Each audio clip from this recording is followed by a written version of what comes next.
दर्शकवृन्द, हामी निरन्तर प्रत्यक्ष प्रसारणमा छौँ र मेगा टेलिभिजनको प्रस्तुति कार्यक्रम नीति तथा सुशासनमा स्थानीय तहको सरकारलाई नै ध्यान आकर्षण गरेर हामीले विभिन्न स्थानीय निकायका प्रमुखहरूसँग कुराकानी गरिरहेका छौँ। यति बेला भने हामीसँग कुराकानी गर्नका लागि जोडिसक्नु भएको छ पाल्पा जिल्ला रामपुर नगरपालिकाका नगर प्रमुख रमण बहादुर थापा। आउनुहोस् दर्शकवृन्द, उहाँलाई स्वागत गरौँ। नमस्कार, स्वागत छ मेयर साहब। नमस्कार, धन्यवाद। आराम हुनुहुन्छ? ठिक छ, ठिक छ। पछिल्लो अवस्था कस्तो छ रामपुर नगरपालिकाको? अहिले वास्तवमा यो विश्व असाध्यै स्तब्ध छ, आक्रान्त छ। यो कोरोना भाइरस कोभिड-19ले विश्वलाई नै स्तब्ध बनाएको छ। साथसाथै नेपाल लगायत अहिले रामपुर नगरपालिका यो स्तब्धमै छ। विभिन्न चुनौतीहरू छन् र नगरपालिकालाई कसरी सुरक्षित बनाउने, यहाँका नगरवासीलाई कसरी चाहिँ सुरक्षित राख्ने भन्ने एउटा चुनौतीमा थपिएको छ। यसै क्रममा नगरपालिका आफ्नो विभिन्न स्रोत साधनसम्म काम गर्दैछ। पछिल्लो अवस्था विशेष गरेर बाहिरबाट आउने नागरिकहरू जो रामपुर नगरपालिकाभित्र बसोबास गर्ने भनौँ रोजगारी अध्ययन अध्यापनमा गएका नागरिकहरू आइरहनु भएको छ होला। उहाँहरूलाई कसरी व्यवस्थापन गर्नुभएको छ? अहिलेसम्म कति जति आउनुभयो, अब कति आउँदै हुनुहुन्छ? अहिले विशेष गरेर भारत लगायत तेस्रो मुलुकमा नेपालीहरू विभिन्न रोजगारको सिलसिलामा, अध्ययन अध्यापनको सिलसिलामा, पेसा व्यवसाय गर्ने सिलसिलामा थुप्रै नेपाली दाजुबहिनीहरू विदेशमा हुनुहुन्छ। हाम्रो यो तथ्याङ्क अनुसार रामपुर नगरपालिकाबाट भारत लगायत तेस्रो मुलुकमा जानेहरूको सङ्ख्या करिब 6595, करिब 6600को पेरिफेरीमा हुनुहुन्छ भने भारतमा मात्रै हाम्रो 2585 जनाको हामीले एउटा तथ्याङ्क सङ्कलन गरेका छौँ, जसमध्ये अहिले रामपुर नगरपालिकामा हामीहरूसँग सम्पर्क भए अनुसार करिब 900,000 जनाको सङ्ख्यामा भारतमा हुने दाजुभाइ तथा दिदीबहिनीहरू फर्कने क्रममा हुनुहुन्छ र अहिलेसम्म आजको मितिसम्म 81 जना हामीले फिर्ता गरिसकेका छौँ र उहाँहरूलाई क्वारेन्टाइन स्थलमा छौँ र आउने क्रमहरू बाटोमा कोही चाहिँ बाटोमा आउँदै हुनुहुन्छ, कोही बोर्डरमा आएर पनि सम्पर्क गरिराख्नु भएको छ र दिन प्रतिदिन यो क्रम चाहिँ बढ्दैछ। यहाँनिर आइसकेका जुन नागरिकहरू छन् उहाँको स्वास्थ्य परीक्षण कसरी गराइरहनु भएको छ? आवास भोजनको व्यवस्थापन यो पाल्पा जिल्लाले नै समग्र अस्ति हाम्रो केही दिन पहिला जिल्ला समन्वय समितिको सभा हलमा समन्वयका कार्यवाहक अध्यक्षको अध्यक्षतामा सीसीएमसीका पदाधिकारी साथीहरू, पालिकाका प्रमुखहरू र विशेष पत्रकारहरूको एउटा टिमले एउटा निर्णय गरेको थियो, जस अनुसार भारतबाट आएका साथीहरूलाई पहिला एउटा होल्डिङ पोइन्ट बनाउने पाल्पाको तानसेन नगरपालिकामा, त्यहाँ आइसकेपछि हामीले उहाँहरूको स्वास्थ्य परीक्षण विशेष गरेर पिसिआर जाँच गरिसकेपछि मात्र सम्बन्धित पालिकाहरूमा ल्याउने भनेर हामीले निर्णय गरेका थियौँ र केही दिन ती कार्यक्रमहरू सुचारू रूपबाट सञ्चालन भए। तर पछिल्लो समयमा के भयो भने अहिले चाहिँ हामीसँग इभन आरडिटी टेस्ट गर्ने किट पनि हामीसँग छैन। पिसिआर केही दिन जिल्लामा त गर्यो, तर पछिल्लो समयमा पिसिआर जाँच गर्ने पनि प्रविधिहरू हामीसँग नभएको कारणले गर्दा र ती सबै सामग्रीहरू सिद्धिएको कारणले गर्दा अहिले वास्तवमा हामी बाध्यतावश आफ्ना पालिकाहरूमा जो चाहिँ भारतबाट आएका साथीहरू हुनुहुन्छ उहाँहरूलाई सिधै बोर्डरबाट अहिले आफ्नो पालिकामा ल्याउन बाध्यता भएका छौँ। मैले भन्न खोजेको के हो भने वास्तवमा यो सरकारले, सङ्घीय सरकारले विशेष गरेर अलि पहिला पहल गर्नु पर्थ्यो। यो आजभन्दा 3-4 महिना पहिल्यै भारतको जुन चाहिँ चीनबाट सुरुवात भएको यो कोरोना भाइरस को अवस्था यो देशव्यापी रूपबाट र विदेशमा समेत फैलिने क्रम जारी थियो। त्यति बेला नै अलिकति यस्ता सुरक्षाका सामग्रीहरू अथवा स्वास्थ्यका सामग्रीहरू पहिले नै यसको चाहिँ मतलब जोडजाम गर्नुपर्ने हुन्थ्यो। तर अहिले आएर जो चाहिँ अहिले जुन यो बढ्दो क्रम छ, सङ्क्रमण हुने काहरू अलिक बढिराखेको छ, सङ्क्रमितको सङ्ख्या बढेको अवस्थामा अहिले हामीसँग एउटा चाहिँ यी सुरक्षा जाँचका सामग्रीहरू नहुनु भनेको यो हाम्रो लागि चाहिँ बडो दुर्भाग्य हो। नेपालले त्यो एउटा अवसर पनि पाएको थियो। सबै देश विदेशतिर चाहिँ यता चाहिँ मतलब ओहोर हुँदा हुँदै पनि तर नेपालले जुन किसिमको एउटा चाहिँ सचेत भएर यो तयारी गर्नुपर्ने थियो, यस्ता क्वारेन्टाइन मा राख्ने व्यवस्था गर्नुपर्ने, यस्ता सुरक्षाका सामग्रीहरू, स्वास्थ्यका सामग्रीहरू ल्याएर तयार गर्नुपर्ने थियो, त्यो चाहिँ हुन सकेको छैन। त्यसले गर्दा हामीलाई अहिले एउटा चुनौती के थपिएको छ भने हामीले जिल्लामा नै उहाँहरूको चाहिँ यो सुरक्षा जाँच गरेर स्वास्थ्य सम्बन्धीका जाँचहरू गरेर पिसिआर टेस्ट गरेर हामीले यहाँ ल्याउनु पाएको भएदेखि जो चाहिँ मतलब नेगेटिभ रिपोर्टमा आउनुहुन्थ्यो उहाँहरूलाई हामीले आफ्नो घरमा एउटा सेल्फ क्वारेन्टाइनको रूपमा राख्ने अवसर दिन सक्थ्यौँ भने र जो चाहिँ मतलब पोजिटिभ हुनुहुन्थ्यो उहाँहरूलाई त्यहीँबाट उहाँहरूको स्वास्थ्य अरू चाहिँ मतलब जाँचको लागि हामीले त्यहीँबाट आइसोलेसनमा पठाउने अथवा अन्य ठाउँहरूमा पठाउने एउटा चाहिँ अवसर हुन्थ्यो। तर अहिले त्यो अवस्था अलि चाहिँ मतलब भएको छैन। एकदमै जटिल परिस्थिति पनि छ यो स्थानीय तहलाई अहिले आएर बोजिलो पनि भएको छ जिम्मेदारी। यति बेला तपाईँ अगाडि हुनुभयो र तपाईँको प्रशंसा चाहिँ मैले गरिनँ। समग्र रूपमा 753वटै स्थानीय तह यदि नभइदिएको भने वास्तवमै नागरिकलाई गाह्रो नै हुने अवस्था देखेका छौँ। फेरि पनि यसलाई जसरी पनि तपाईँहरूले एउटा समस्याको समाधान गर्नै पर्ने हुन्छ भने अबका दिनहरूमा आउने ती बिरामीहरूलाई चेक जाँच गर्ने र राख्ने वातावरण कसरी सिर्जना गर्दै हुनुहुन्छ, किट्सहरू खरिद गर्दै हुनुहुन्छ अथवा कस्तो अवस्था हो, केही कुरा अझै स्पष्ट राखिदिनुहोस्।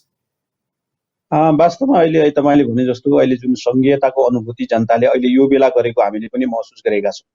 यदि साँच्चै चाहिँ स्थानीय सरकार अहिले हुन्थेन भने यो अवस्थामा जनताहरू जो चाहिँ देशभित्र र देश बाहिर रहेर विभिन्न पेसा व्यवसाय गर्ने साथीहरूलाई जुन यो अहिलेको अवस्था जटिल परिस्थिति छ यो अवस्थामा ठुलो चाहिँ मतलब अप्ठ्यारो पर्थ्यो होला जस्तो हामीले महसुस गरेका छौँ। अहिले स्थानीय सरकारले जुन किसिमको यहाँका जनप्रतिनिधिहरू, यहाँका कर्मचारी साथीहरू र यहाँका विभिन्न किसिमका सङ्घ संस्थाहरूले जुन किसिमको एउटा मेहनत गरेर आफ्ना जनताहरूलाई, आफ्ना चाहिँ मतलब स्थानीय बासिन्दाहरूलाई जुन किसिमबाट सुरक्षित हिसाबले ल्याउनु पर्ने हो यसमा चाहिँ ठुलो एउटा चाहिँ मतलब पहल भएको हामीले पनि महसुस गरेका छौँ।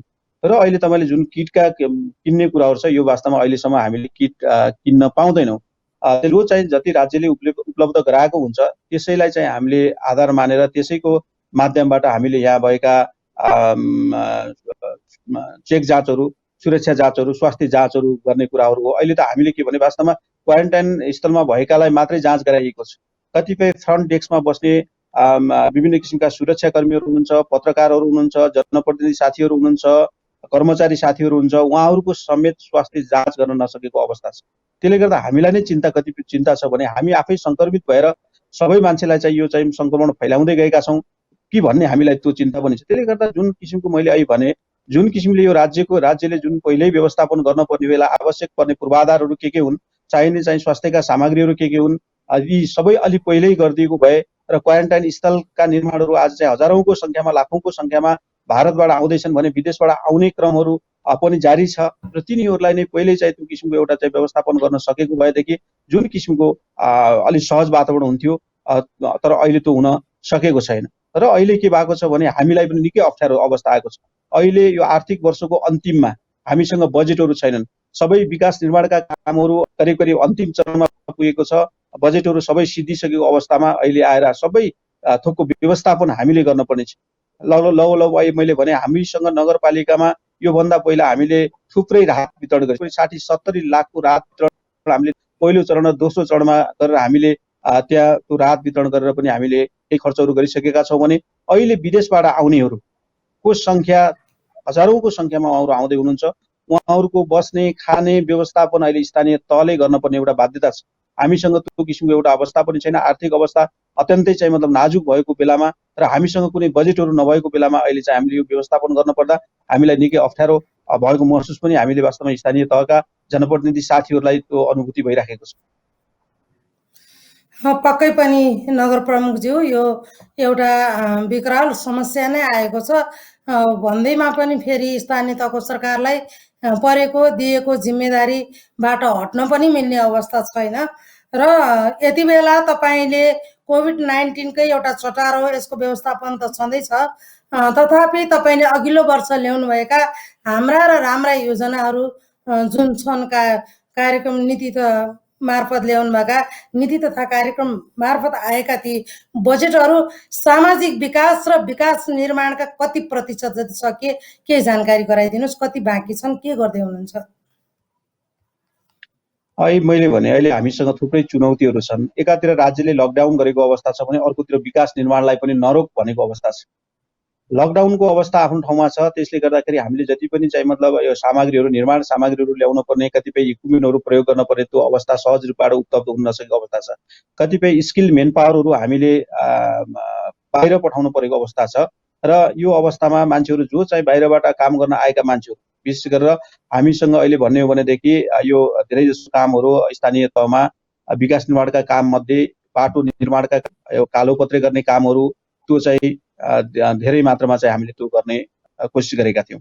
जुन यो लकडाउनको अवस्था आयो, यो कोरोना भाइरसबाट चाहिँ प्रभाव पर्न थाल्यो, त्यसपछि जो यहाँ एउटा स्किल मेन पावरको रूपमा जो चाहिँ एउटा दक्ष जनशक्तिको रूपमा काम गर्न आएका केही तराईवासी साथीहरू हुनुहुन्थ्यो, उहाँहरू सबै चाहिँ उहाँहरू आफ्नो स्थानीय तहमा अथवा कतिपय भारतीय मूलका साथीहरू पनि हुनुहुन्थ्यो, उहाँहरू सबै फर्किसकेपछि हामीले त्यो पिच गर्ने काम जो एउटा जनशक्ति पाउनु पर्ने हो त्यो पनि नपाएको अवस्था छ।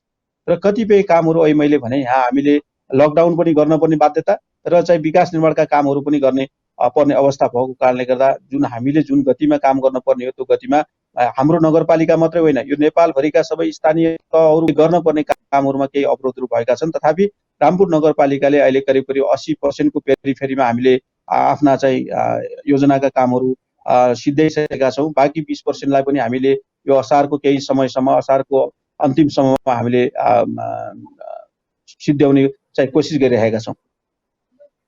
अहिलेको वर्ष तपाईँले केमा आधारित मानेर विशेष गरेर प्राथमिकता दिएर बजेट बनाउँदै हुनुहुन्छ? नीति तथा कार्यक्रम ल्याउनु पर्ने नै बेला भइसकेको छ, कसरी छलफल अगाडि बढाइरहनु भएको छ, के छ?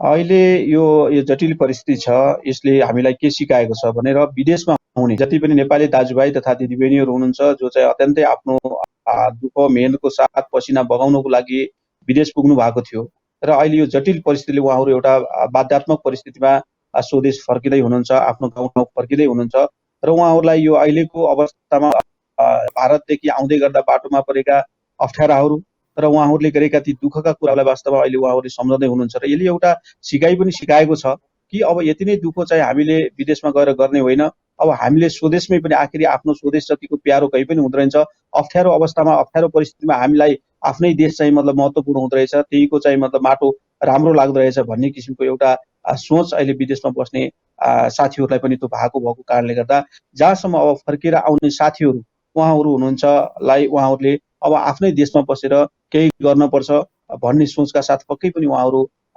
नेपालभित्र छिर्दै हुनुहुन्छ, नगरपालिकाभित्र छिर्दै हुनुहुन्छ र उहाँहरूको अवस्थालाई हेरेर, उहाँहरूको आवश्यकतालाई हेरेर हामीले विशेष गरेर युवा स्वरोजगार जो चाहिँ कृषिमा आधारित भएर चाहिँ एउटा हामीले त्यो कार्यक्रम नीति तथा कार्यक्रम हामीले तयार गर्दैछौँ। हामीले युवा स्वरोजगारका कार्यक्रम यो अहिले मात्रै होइन, हामीले गत वर्षदेखि नै ल्याएका थियौँ। गत वर्ष नै हामीले चाहिँ युवा स्वरोजगारको कार्यक्रम ल्याएर जसले चाहिँ एउटा कृषिमा आधारित भएर काम गर्न खोज्छ तिनीहरूलाई 12 लाखसम्मको ब्याज अनुदान दिने भनेर हामीले गत वर्षदेखि नै सुरुवात गरेका थियौँ। गत वर्ष नै हामीले 1,82,00,000 बराबरको त्यो एउटा अनुदान, ब्याज अनुदान पनि दिएका थियौँ भने यो वर्ष हामीले करिब करिब 10 करोड जति चाहिँ ब्याज अनुदान, 10 करोड बराबरको ब्याज अनुदान हामीले दिने गरी एउटा केमा लगानी गर्नको लागि युवाहरूलाई उत्साहित बनाउने गरी कार्यक्रमहरू ल्याएका छौँ। महिला बालबालिकाको अवस्था कस्तो छ? लामो समय भयो लकडाउन भएको, शैक्षिक क्षेत्र ठप्प छ, यसमा कसरी अगाडि बढाउँदै हुनुहुन्छ, के गर्दै हुनुहुन्छ? अहिले यो सबै क्षेत्रमा यहाँ महिला बालबालिका, शिक्षा, स्वास्थ्य, कृषि, पेसा व्यवसाय सबै क्षेत्रलाई अहिले प्रभावित पारेको छ। त्यसको साथसाथै शिक्षालाई पनि अहिले अत्यन्तै अप्ठ्यारो अवस्थामा ल्याएको छ। जो चाहिँ अहिले एससीतिर तयार भएका विद्यार्थी भाइ बहिनीहरूको परीक्षा रोकिएर अहिलेसम्म उहाँहरू अन्यलमै हुनुहुन्छ। त्यसले गर्दा उहाँहरूको शिक्षालाई पनि एउटा आवश्यकता सम्झेर हामीले एउटा टेलिभिजन मार्फत नै उहाँहरूलाई एउटा चाहिँ विशेष गरेर गणित, विज्ञान र अङ्ग्रेजी विषयका पढाइलाई चाहिँ विभिन्न विज्ञ शिक्षकहरू ल्याएर हामीले पढाउने कामहरू पनि गरिराखेका छौँ। अहिले नगरपालिकाले एउटा कार्यक्रम पनि ल्याएको छ, जो अन्तर्गत हामीले एउटा पाठ्य परियोजना ल्याएका छौँ, जसले गर्दा घरमै बसेर पनि विद्यार्थीहरूले होमवर्क गर्ने, शिक्षकहरूले चाहिँ त्यही माध्यमबाट पढाउन सक्ने, हामीले विभिन्न किसिमका टेलिभिजनहरू अथवा यहाँ भएका एफएमहरूद्वारा उहाँहरूलाई त्यो किसिमको एउटा पढाइ सञ्चालन गर्ने, एक क्लासदेखि अथवा चाहिँ प्राथमिक कक्षादेखि नै हामीले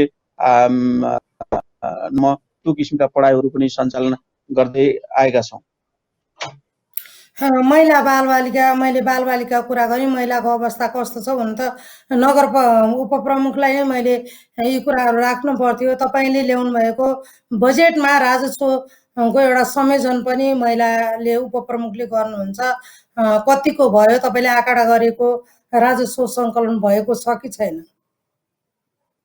राजस्व सङ्कलन त अहिले वास्तवमा भन्यो भनेदेखि यति अप्ठ्यारो अवस्थामा छौँ। अहिले मैले कुरा गरेँ, हामीले जुन किसिमको एउटा अनुमानित बजेट विनियोजन गरेका थियौँ गत वर्ष, त्यो अनुसार हामीले अहिलेसम्म उपलब्ध गर्न सकेका छैनौँ। जस्तै रामपुर नगरपालिकाको हिसाबमा भन्यो भने गत वर्ष हामीले सङ्घीय सरकारबाट पाउन पर्ने करिब करिब 9 करोड 25 लाख मध्ये अहिलेसम्म आएको भनेको हामीलाई 4 करोड रुपियाँ मात्रै आएको छ। प्रदेश सरकारबाट आउन पर्ने 1 करोड 23 लाख मध्ये हामीसँग 7 लाख मात्रै आएको छ भने हामीले आन्तरिक राजस्व चाहिँ सङ्कलन गर्ने भनेर 10-11 करोड मध्ये हामीले 6-7 करोड मात्रै अहिलेसम्म हामीले राजस्व सङ्कलन गर्न सकेका छौँ भने सबै ठाउँमा बन्द भएको कारणले गर्दा, जस्तै अब विभिन्न किसिमका सीमाहरू बन्द छन्, राजस्व सङ्कलन त्यहाँबाट हुन्थ्यो। हाम्रो यहाँ मालपोत नापीका चाहिँ अफिसहरू बन्द छन्, यसले गर्दाखेरि घर जग्गाका कामहरू ठप्प भएका छन्। जुन किसिमको हामीले गत वर्षका बजेट विनियोजन गरेका थियौँ, अनुमानित बजेटहरू हामीले तयार गरेका थियौँ, त्यो पनि हामीले अहिले प्राप्त गर्न सकेको। अहिले आगामी आर्थिक वर्षमा पनि पक्का पनि केही न केही यसले असर पार्छ। तथापि नगरपालिकाले यसलाई चाहिँ अत्यन्तै चाहिँ मतलब आवश्यकता सम्झेर यहाँको विभिन्न किसिमका आन्तरिक स्रोतहरू जुटाएर अगाडि बढाउने कामहरूमा अगाडि बढाउने, जुन किसिमको बालबालिकाका कुराहरू, महिलाका कुराहरू यहाँहरूले गर्नुभएको छ। यहाँहरूलाई एउटा बाल मैत्री कार्यक्रमहरू हामीले तयार गर्दैछौँ। महिलाहरूलाई विभिन्न किसिमको रोजगारमूलक, महिलाहरू अहिले मैले भने रोजगारका कार्यक्रम, युवाहरू मात्रैहरूले पनि विभिन्न किसिमका आमा समूहहरू हुनुहुन्छ, विभिन्न किसिमका क्लबहरू छन्, उहाँहरूलाई पनि यस्ता किसिमका चाहिँ आफूमा एउटा आत्मनिर्भर हुने गरी विभिन्न किसिमका पेसा व्यवसाय गर्नेहरूलाई हामीले चाहिँ ब्याज अनुदान दिएर पनि एउटा चाहिँ कार्यक्रमहरू तयार गर्दैछौँ। अन्तिम चरणमा आइसकेका छौँ हामीहरू।